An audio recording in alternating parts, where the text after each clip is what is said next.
Hey guys, I'm Richard Fitzgerald. This is Dubai Works, where we interview the business leaders making a difference in this great city.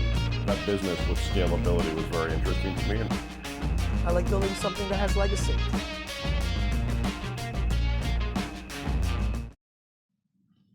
Hi everyone, welcome back to another episode of Dubai Works.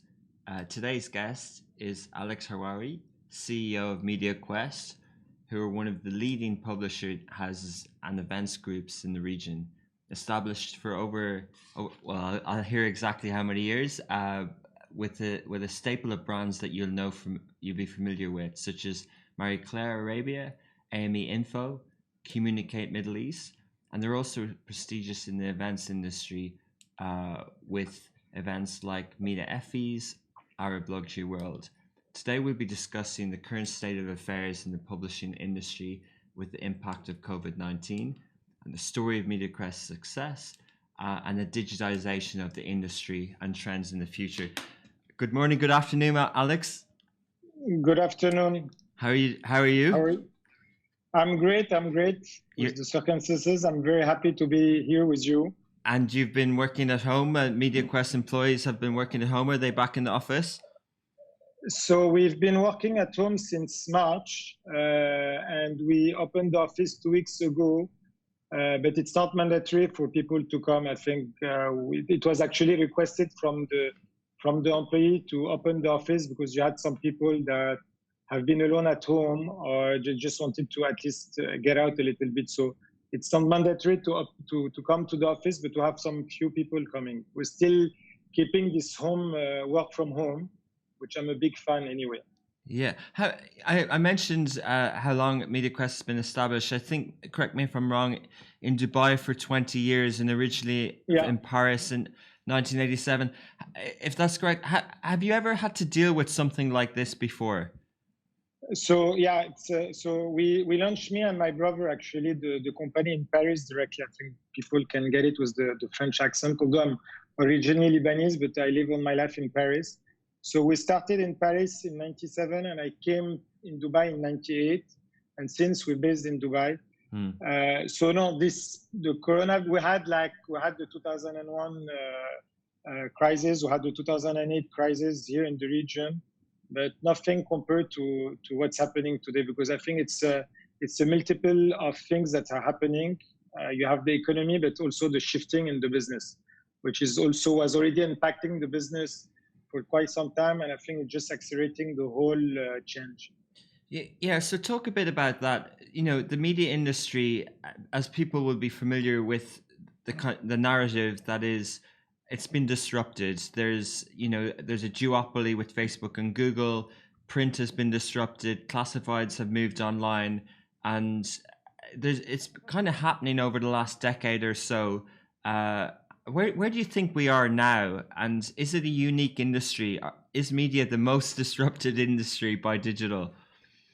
No, I'll tell you a little bit after that on Mediaquest, but I think really you can see it on every single segment of the industry where there is like a huge disruption. When was the last time that you went to the bank? Really seriously, it's forever, even on the car.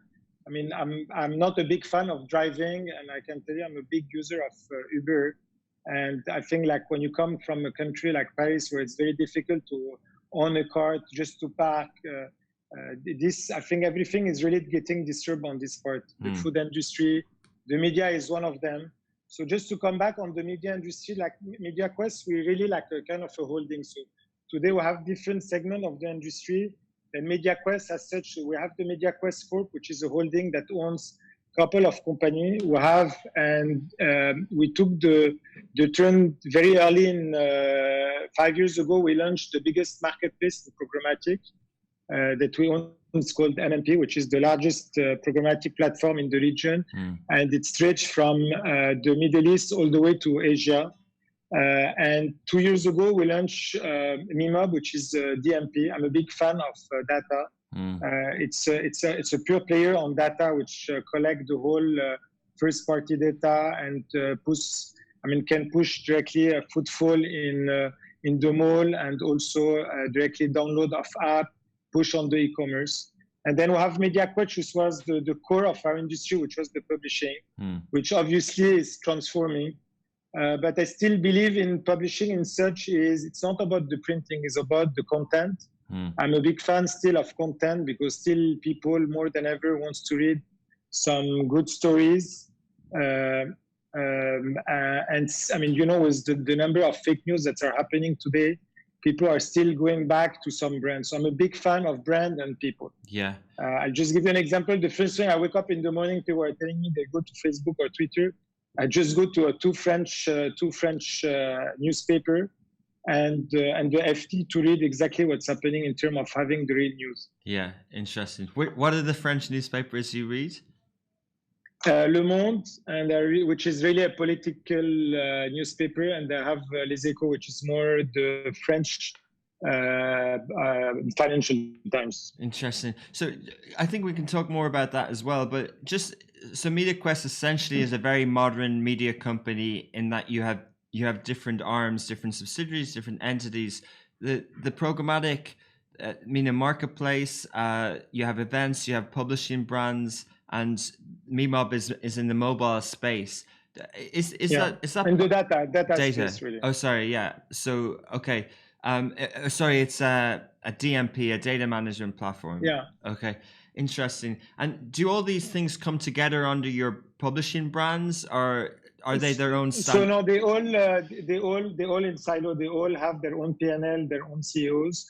But obviously there is integration. So again.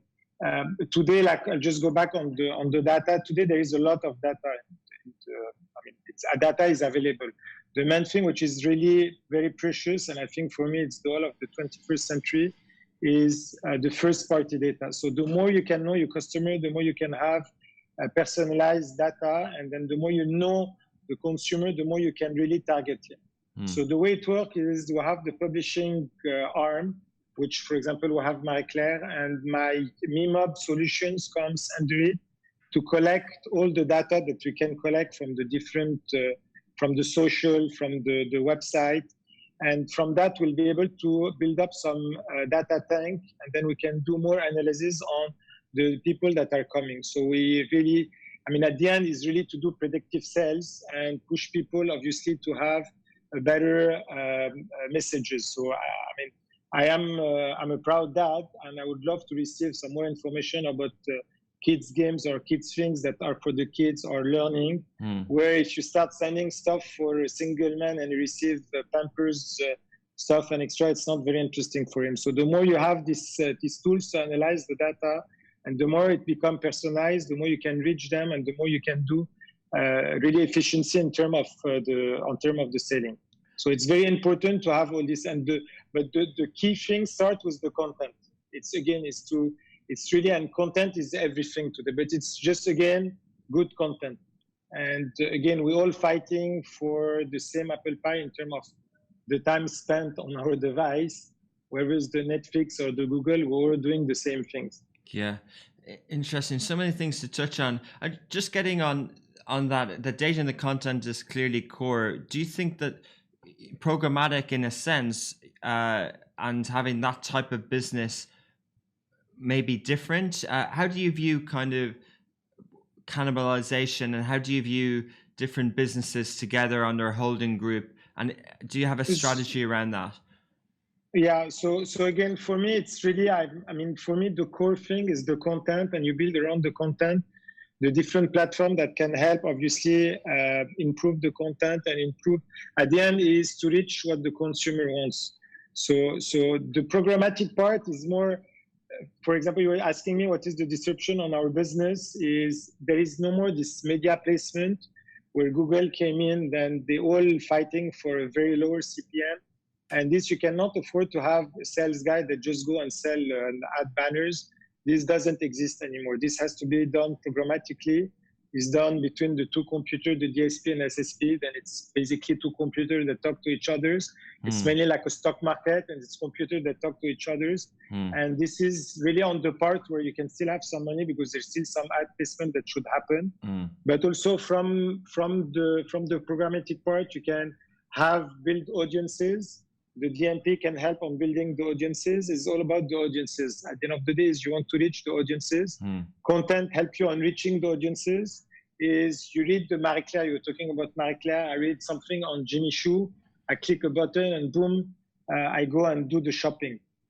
So this, you know, all this come together. So definitely this plays a role, the data plays a role, the MMP, the programmatic plays a role, the content plays a role, and it all comes together. Yeah. So for people who aren't in the media industry or au fait with some of those terms, and related to, so, you know, a DSP is a demand side platform, a supply side platform, and it's essentially, these are new entities, new technologies that have built up as the industry has been digitized. How do you make a decision on whether to build your own DMP, whether to license ad tech platform and things like that? So, I mean, obviously, for me, I'm a big believer on owning your own IP. So you own your own intellectual properties. Obviously, today you have to just be a little bit careful on the way you invest on things, because everything is commoditized. And you come and launch a new platform, and tomorrow there is a new guy that in his garage and his warehouse or whatever, and just launch a better platform, cheaper platform, and you have to keep on pumping. So I think it's really like something that as an entrepreneur, I mean, Mediaquest acted like really as a VC. We invested over the last 15 years on more than 20 companies. We injected more than $15 million in different companies. And I just realized throughout the years that really it's about the brand and the people, because more than ever, there is nothing unique today. And it's just about the entrepreneur or the person which is behind that make it work. And obviously, if you manage to build a brand, and this is where you'll make a difference. I mean, look at what LVMH is just keep on building more and more brands, but it just make them a successful platform. Okay, that's interesting. Yeah, because, you know, we see, as publishers, we see so many ad tech partners and people promising different things, and there's a huge software as a service industry, there's a huge cloud industry, and it's hard to know if these are any good, and will they add to your business, and will they be around in the future. So it's interesting, it comes back to brand for you. Yeah, for me, again, I keep on telling to my management team, it's really about, I'll call it the BP, it's really brand and people. I really believed on, I mean, from my experience on acting as a VC, we're invested in so many different companies, that the one that really succeeded was just about the person, about this entrepreneur. And again, it's not an easy ride to have your own company. I'm sure you're seeing that also from yourself. It's really ups and downs, but it's really the people that never give up and keep on also evolving, because it's not about just not giving up. It's also about trying something new sometimes, because you have to change sometimes direction to make it work.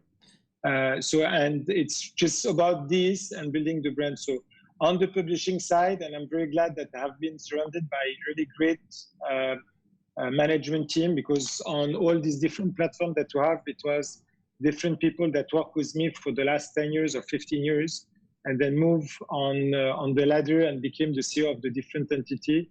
But it's also the help of these people, because we have seen the market transforming, and the publishing, again, like the printing as such, which was our core business, represent today less than 10% of my business. So we have event. I will not call it anymore the print, because I call it a brand. So Marie Claire as a brand, it's the social, is the print, is the online, is the events. All this come together as a brand. We put all this with the data to collect all this information. And we are, the DMP that we have is GDPR compliance, because we do it here and we do it also in Europe. So all this comes all together. But at the end of the day, a person wants to come and read some interesting stories, he comes to a brand. And really more than ever with what's happening with the fake news, and you have people that tend to, really we can be very easily manipulated today. So I think people tend to go back to brand that they trust. And again, today there is millions, for example, on the French news, millions of online players. But I still go to these two brands. Le Monde is a 100 years old newspaper. I'm not sure about the years, but this is at least a 50 or 100 years old newspaper. But I trust the brand. and then I go back directly to the brand. Do you think, talking about the value on it, I think, the brands and legacy media brands is interesting. And, for example, social networks have been introduced as brands, whether they're media or not. But in the last 15 years, we've seen Snapchat, Twitter, Facebook, YouTube, but we haven't seen that many new media brands. And also the users are used to thinking that they can get content for free. Do you think, I saw something recently about Sony Music, when they IPO'd, they were valued last week at 12 billion, and they were purchased in 2013 for 3 billion, at the time where music was seen to be challenged economically. Yeah. And do you think we're at a stage now of media and content where it's actually at the lowest? And looking at how much people relied on media during COVID-19 in the last few months, that they actually, whether it's public service information or not, that they're actually realizing, as well as the brand with the content, that there's a value on media, more so than influencers, more so than, say, aggregated fake news, for want of better terminology. And do you think that, in an optimistic view, that the future is rosy, that there will be value now in brands and content? So thank you. It's a very interesting question, and I think the parallel with the music industry is it's quite well, because I mean the music industry, I think 10 years ago people were saying it's a dead business, and you saw some of the big players crashing in terms of their market value, and I think today they managed to find the economic where consumer at the end manage to find what they really want on listening to good music, but at a good price. And I think the streaming industry is just booming, and I think today the value that you have on subscribing to a Deezer or Spotify or Al-Rami it's just that you have to make the balance between whatever you're paying and the value on the content that you get. I think for our industry is the same. I think today people, you see the New York Times, for example, they managed to put a good model in terms of a PayPal, where a paywall, with a good price in terms of the subscription, and they managed to really recover in terms of the number of subscriptions versus the number of on the print that they were losing. I think it comes to an economics. I think Netflix managed to take the storm, the industry by itself, because they really put, you're just paying $10 to get a video on demand. It's nothing. And how much it was costing you to just go and take a DVD? It was costing you $10 for just one DVD. So it's just about the economics, and again giving some good content. But again, people will go back to brands. I'm still a big believer in brands. I'm a big believer in data. Things will evolve, but I think today you just want, again, people want to own an LVMH. People want to own a Christian Dior.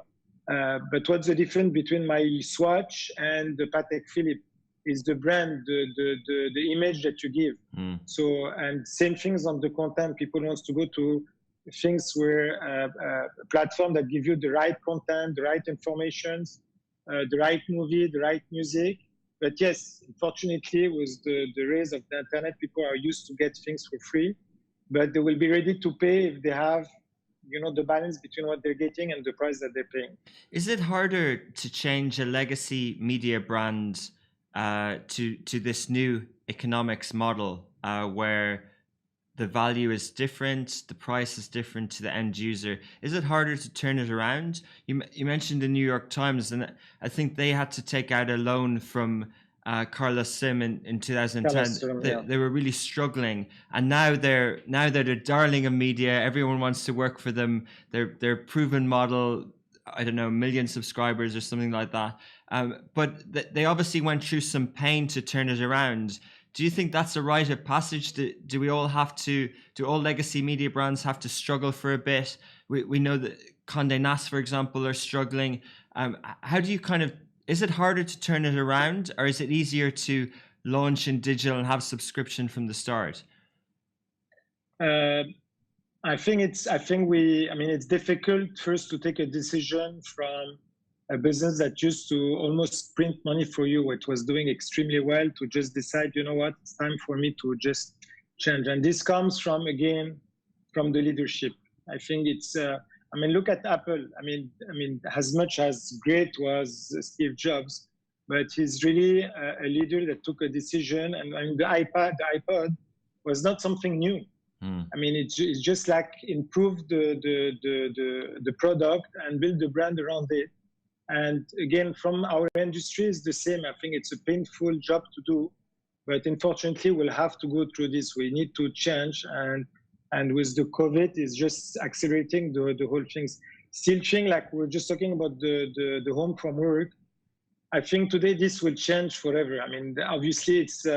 I mean, I'm a big fan of working from home. Still, I think people need to come back to an office because you need to put the culture, and people wants to meet also other people. But people can be very efficient in at home if they can do. They can. I mean, for me, people can really work 4 to 5 hours per day and be more efficient than staying 8 hours per day in the office between the talking and extra. So, for example, I'll give you an example. We have a Lebanese office. We have around like less than 30 people, and it's mainly a back office. So we have a lot of the tech people and the content. And I was talking to my GM last year, and I wanted the office to be, by end of December 2020, I wanted not to have any more an office. So it's something that we were preparing ourselves. So we were already having the people working twice a week from home. And with the COVID, we just accelerated. And as of today, we have no more physical office in Beirut. People are working from home. They don't waste time in the traffic. They're more efficient. The work is working flawless. It's working extremely well. People are more efficient. And we're saving also the money on the cost. So this money that I'm saving, I can give it back more to the employee at the end. Yeah, interesting you mentioned it. I think it can work in that scenario with the traffic and maybe separate internet connections in Beirut, etc. But do you think, you mentioned the culture, I see some media companies and small businesses, once they kind of close the office doors, not only do they lose the culture, but they might lose the feel of a physical presence, and it might be downhill from there. Do you think there's a risk? So this is what I was saying, is just I think today you have to have again the balance, because again, you cannot have I don't believe that you should be 100% completely out of home, because again, you should have a balance on your personal life. I mean, so I think this is what I'm saying. Like, I think you should still have an office where people can go back to. So for example, in Lebanon, what we did is we did a deal with a kind of a hotel where we have a meeting rooms, and twice a week, all the team meets there to share the idea, meet other people and extra. But it's mandatory that they come twice a week to the meeting room, to meet the other colleagues. So I think it's really important that they keep a balance also on your personal life. So I think people need to, I was reading a story where in France, 30% of the married couple happened between colleagues in their office. So imagine if there is no more this. So so I think, it has to have a balance, and everything has to have a balance on that part. Yeah, it's interesting. And it does sound like you were prepared for it in one level. You were already starting to do it. So it's interesting to see how things evolve as well. And obviously with all the technology in terms of productivity, that we're much more capable of doing it. Okay, cool. Let's move back to content a bit. How do you think brand is one thing from a publisher point of view? Content kind of leads a lot of the brand in terms of marketing and things like that. How do you go about having a strong brand voice for a publishing brand? So it comes back to the editors to have the right journalists, again, to have a kind of freedom of speech, creating good content, is to have the right people. It goes back. I'm really a big believer, and I don't want to sound like I'm pressuring because I'm on the TV here, but I'm a big believer on people. I really think that whoever it's not, today Mediaquest, we've been there for 20 years. We managed to evolve. It's not only because of myself. It's just because I had some very good surrounding of my people, of the management people. And same things for a brand to be able to be successful and to have good content is to have good journalists. To have people that do investigations. You were talking about New York Times. New York Times is still New York Times because they do some very interesting narrative. Yeah. very interesting investigations, news, and it make a big difference. And same things on whether it's on the lifestyle tab, you create like a good content story for the brand. Like you take something for Christian Dior and you build up a nice whole fashion shoot and etc. Or you go on, I go on the business title that we have like MENA trends where you can create a full story about the business industry, the SMEs and everything. Something that people want to read, and it comes back to also to the journalists, to the people that are behind the story. But obviously the industry has evolved, and how, having good investigative reporting and journalists costs money. Investing in video costs money. When you put something out, I was listening to a podcast yesterday from Complex Media in the US, some CEO, and he said that when you issued a magazine 10, 15 years ago, you almost had a 6 months sort of run wait. If that was an impactful story, it actually had impact for 6 months or 12 months, because people, the monthly magazine would still be read, it would be passed around, it would be very topical, it would be zeitgeisty. But now that time span is seconds, minutes, days. It's much faster. Yeah. So, question really is, how do you think that creating content and curating content, original content versus adding a voice to what's happening on social media, do you think there's a marriage that can work there in new media? So I mean, I have a son of 6 years old, and like we call this the new generation, and I'm using even the French word is the frog generation, because they just jump from one content to another one, and really the span of attention goes down to seconds. So if in a seconds you don't manage to catch the eye of the reader, you're done. So I think today it's again it's the evolution of the content. We cannot do anymore a story of 20 pages and 20 pages and people were expecting for people to still be there reading behind the screen 20 pages of a story. So you do a shorter version, a shorter video. And I remember a couple of years ago, there was a fight between one of the biggest agency and one of the biggest FMCG client here, where they were supposed to do a creative ad for them, and they came and presented this 30-second ad for the cost of $2-3 million.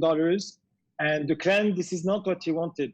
And he managed to do a smaller 30-second video that goes for the social, and it has cost him like $100,000 versus the million. It was more impactful. I mean, so I think there is an evolution even on the term of the way you present the content. And obviously the social today have accelerated all that. I mean, look at the TikTok. I mean, you just swap. I mean, you stay like a second to see the video.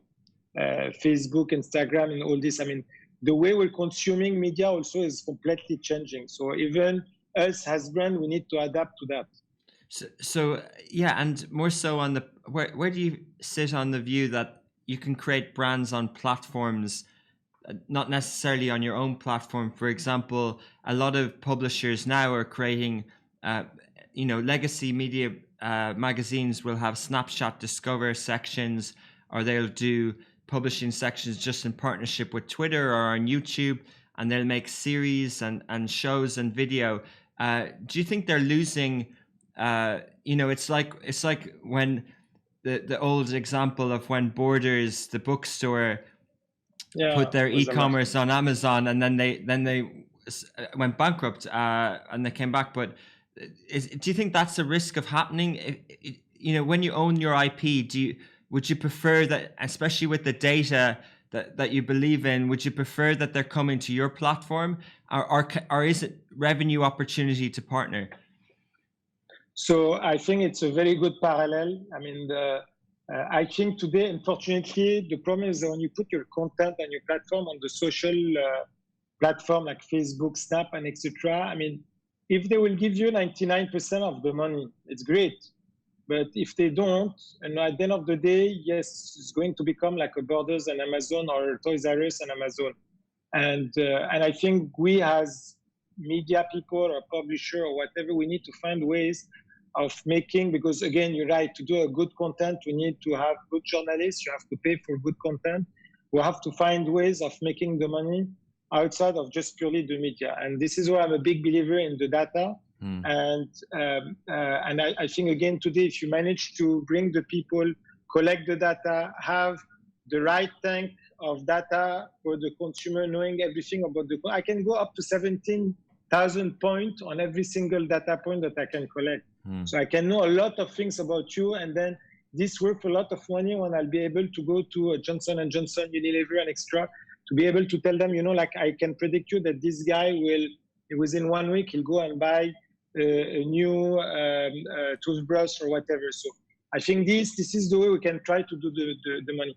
To go back and put everything on, and depending completely on the different social platforms, unfortunately, it's only the government that can put pressure on the platform to redistribute a lot of the money back to the publisher. But yeah, otherwise we're completely cannibalizing our business revenue. Yeah. Okay, so on the data side of things, you mentioned the example of the video and the price difference between a TVC. So firstly, on data, there's a trend that it's moving from third party that's been blocked by Google and others onto first party. So those publishers that do invest in DMP and have their own data and haven't maybe signed it over or invested in building audiences on Snapchat or Instagram and influencers will be in a better position. But the question is, do you think there's a risk of commoditization of data, like we've seen commoditization of video and content? So again, I think today, again, as you said, data is everywhere, and third-party data is in billions. But the first-party data, it's something more unique. So and this is where the brand comes in.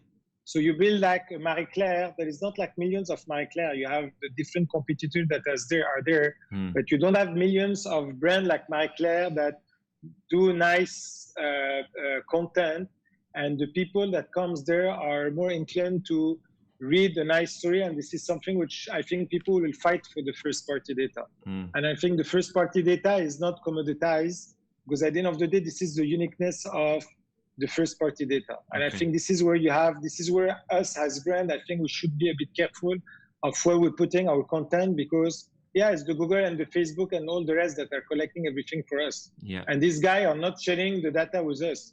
Yeah. I mean, they take most of the stuff and they keep the money, they keep the info, and we don't have much of the things here. So where do you think we put a meme up on Love in Dubai yesterday saying no one got the answer to the question, where would someone see themselves in 5 years' time, when they were asked it in 2015, right? Because we're all working from home. But where do you see the publishing industry in 5 years? Is there consolidation? How does, from a user point of view, how will you be accessing Le Monde or FT in 5 years' time? So it's funny, because I was having a call with an investment company that we had, and I was explaining to the guy that for us to survive, merge and acquisition has to happen. There is no other way. I mean, we need to consolidate this the revenue model, and I'm talking just about here on the revenue model, because it's becoming extremely tough. I mean, the region is going through the world is going through a tough time. And I think it's just the consolidation on the business is you can keep your brand, but really whatever is behind all the G&A or your direct costs has to merge, that can create like a kind of a value on your P&L. Otherwise, it's going to be extremely difficult to survive today.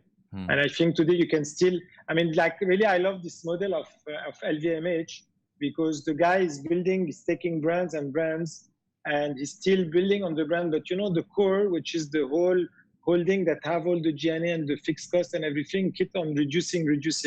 So at the end of the day, it can do a better job on building the brand, investing on the brand, because you need to keep on investing on your brand. Otherwise, brands die very quickly. And today, people are not as loyal as before. And again, we'll call them this frog generation, because they jump from a content to another one. They also jump from a brand to another one. So if you don't build the whole experience on the brand, then you lose your consumer. Yeah. And so, for sure, merger and acquisition should happen. I mean, it's something that should happen in our industry, and I'm sure in the next 1 year we'll see more and more of things happening like that on our industry. So the example with the sort of retail space and the luxury goods, I guess they would have had lots of disruption, whether it's different types of consumer trends, whether it's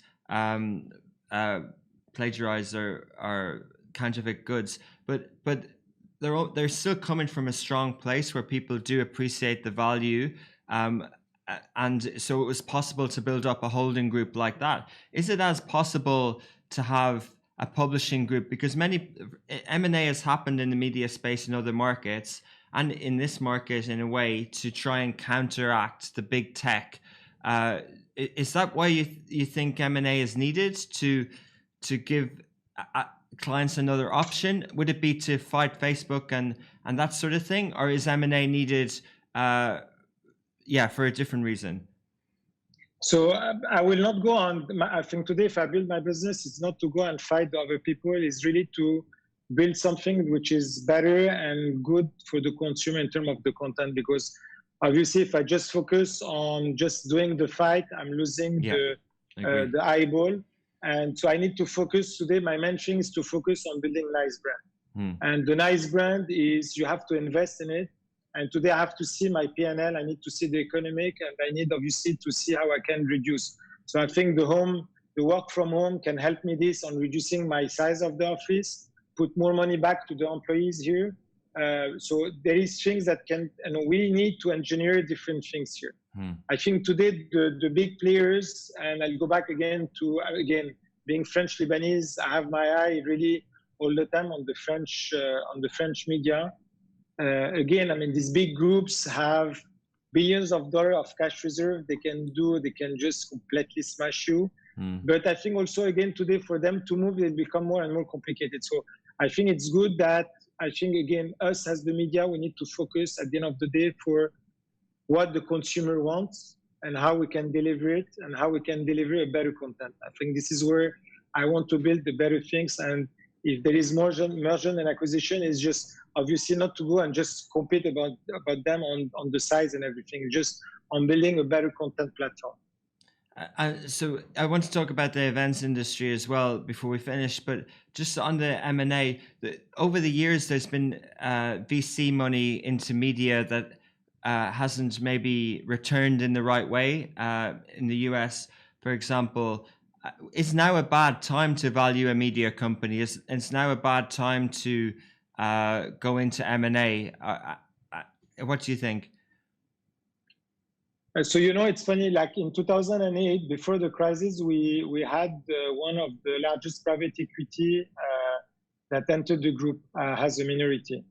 And as I keep on saying, it was the best MBA for me because I learned to deal with, private equity people that just look at your profit.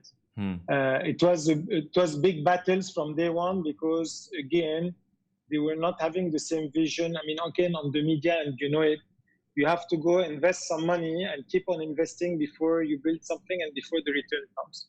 So I think we just have to be careful on who you take on board in terms of the VC or the private equity and extra, because they don't really have the same model. These guys come in, they cut, make a better EBITDA, and all they care is just about the EBITDA, where we build brands that obviously we want to do the money. It will be a lie to say that, I'm building something, I don't want to have the return. But it's, again, I'm ready to wait a little bit because I know value that you create can bring back the money after, but you have to create a good value. So it's I think on the merger and acquisition, I think it will be better. It will be between the different players than just having, and maybe you can have a VC for a very, very low equity there, but I think it will be better if there is like player merger, and this is what's happening between Disney and Sky and etc. I think it will be better on that part than having just a pure VC that come in or a private equity that just cut and just want to make his return and resell the whole business. Yeah, interesting. And what about this region? What's your experience in launching media brands, publishing brands across the region in terms of consumption? Are there different appetites in different countries? And what's your learnings from that? So, like you were talking about the Google and the Facebook, and before that, as being here for 20 years, I was facing the same giant, which is still there, is that most of the media belongs to government, and they have deep pocket. And despite that, we managed to survive because they were just throwing the money and not really creating good brands, I think. Again, the future is, again, I think it will be very pretentious of me to say what's going to happen. Again, I don't think anybody protected this coronavirus, and God knows what's happening with the second wave, or if it's happening, not happening. But again, I still go back to the same things, is about the brand, good content, good brand. We were talking about the event. I mean, the EFI was, it's an international brand that was not known here. We started 10 years ago. We were like less than 500 people. Just to bring the judges was a nightmare. Nobody knew what was the event. Nobody knew what was the brand. And in 10 years, we managed to have 2,000 people coming for an award night. And the judges, most of the biggest clients from the region are coming to judge. So you see, this is where when you trust something, people come to you. Yeah. But it's a good, the Effie's, and, I've attended it many times, and also Arab Luxury World. You can see the brand is there, but the execution is good. You can tell that there's expertise on the event side. Even from an agency point of view, there's a lot of credibility in managing the awards and the things like that. So it's a lot of investment. It's a lot of expertise to get it right, which is part of the success. How do you see it now? You mentioned about the Effies this year. Where do you see the trend going with events? Obviously, it's a difficult time. So for example, we're doing a webinar now with EFI and ABG, the Association for the Client. We're launching an event next week, webinar. I am still a big believer on event where people will still want to come and meet and socialize. So I think this year is going to be a bit difficult because until people have a kind of a trust to meet up and etc. But I still believe that people will still want to go and meet face to face, see the different things and extra. I think this year is difficult, but hopefully by next year or within the year, I think the event industry will come back on their feet. It will take a little bit of time, but I'm still a big believer. I don't believe in this event where you want to bring people on the online or whatever. I think it's not the same. It's not at all the same experience. It's all about the experience. I mean, today the retail is the same things. Today, you go to a shop. If you don't have the experience, you'll not go to the shop. I mean, I wanted to shop like before the corona. I went to a store to buy something on an electronic store. But I was asking a question because I was not able to find something. And the guy was not able to give me an answer, was not even interested to help me. He lost me. I just put my foot out of the shop and I just bought it on Amazon. So it's just about the experience. The retail is the same. The event is the same. The experience is, I mean, I don't think you can compete with the experience on having a face-to-face. You go for ET, you meet your clients, you meet your competition, you have a drink, you have a food. The whole experience is very joyful. Whether it's on the online is not the same. So I think on that, even the concert or whatever, I think this has still a good future.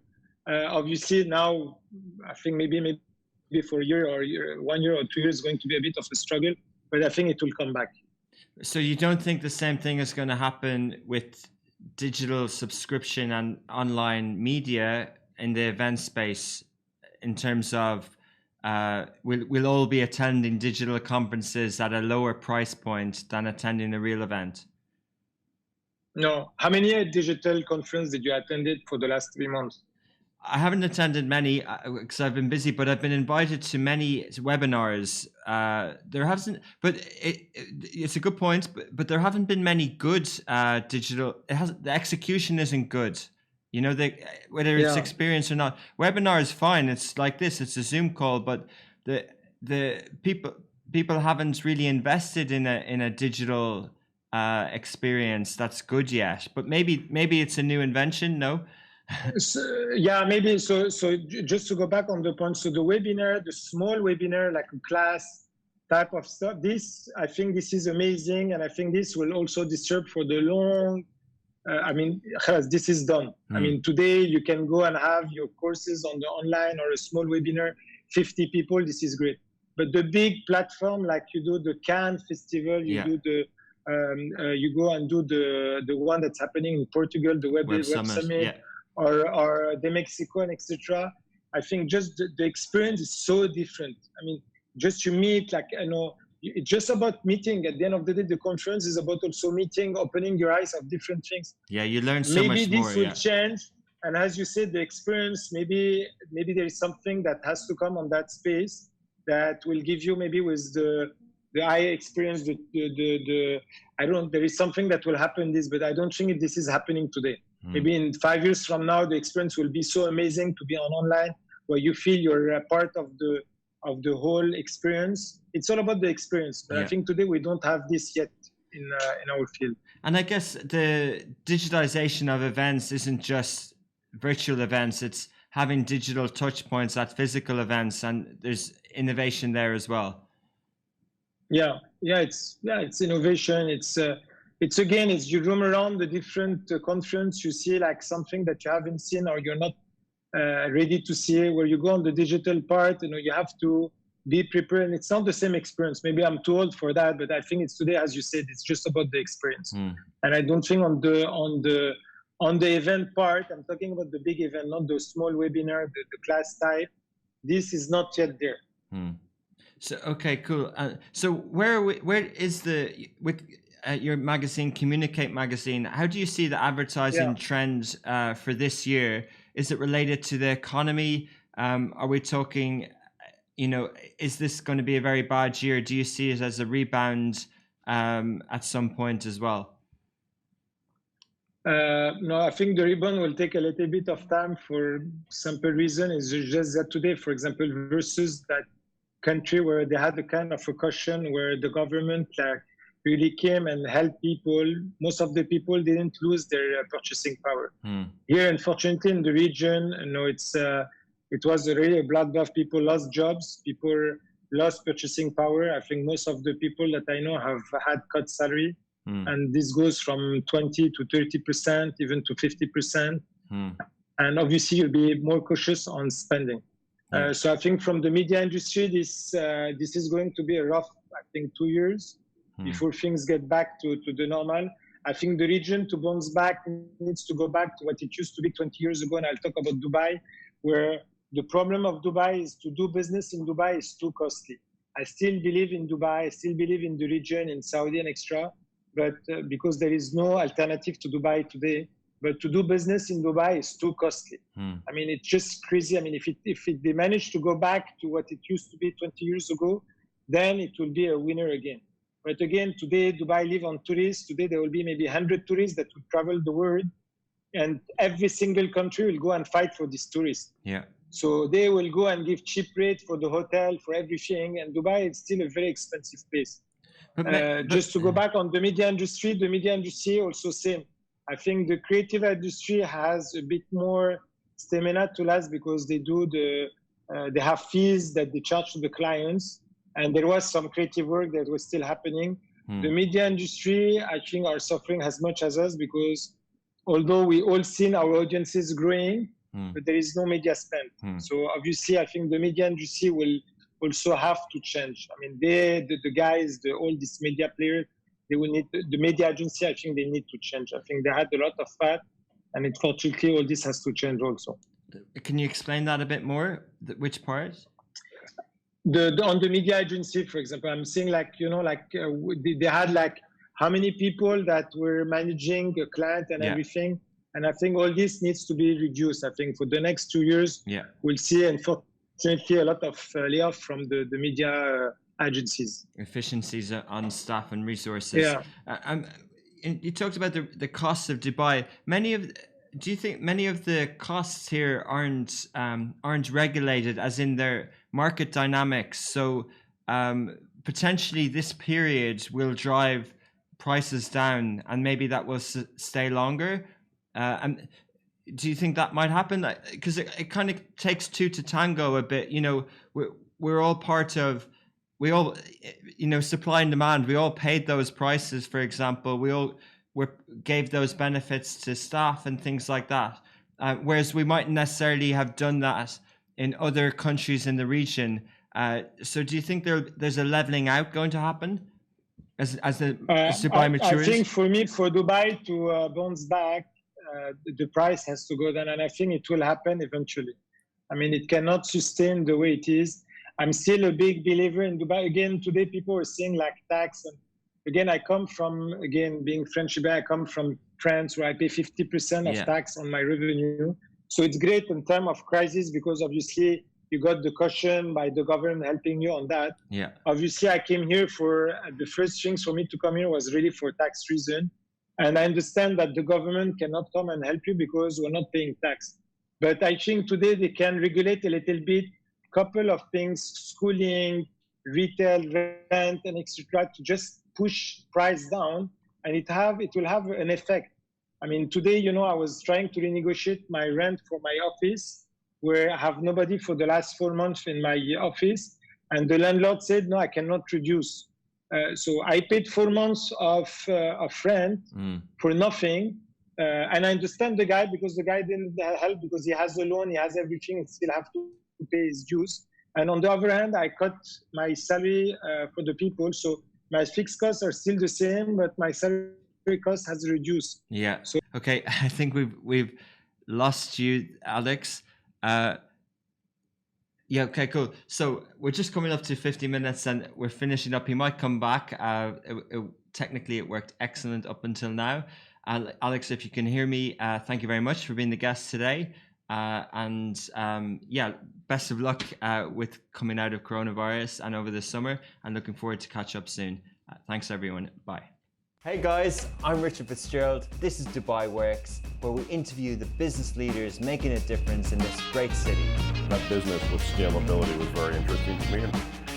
I like building something that has legacy.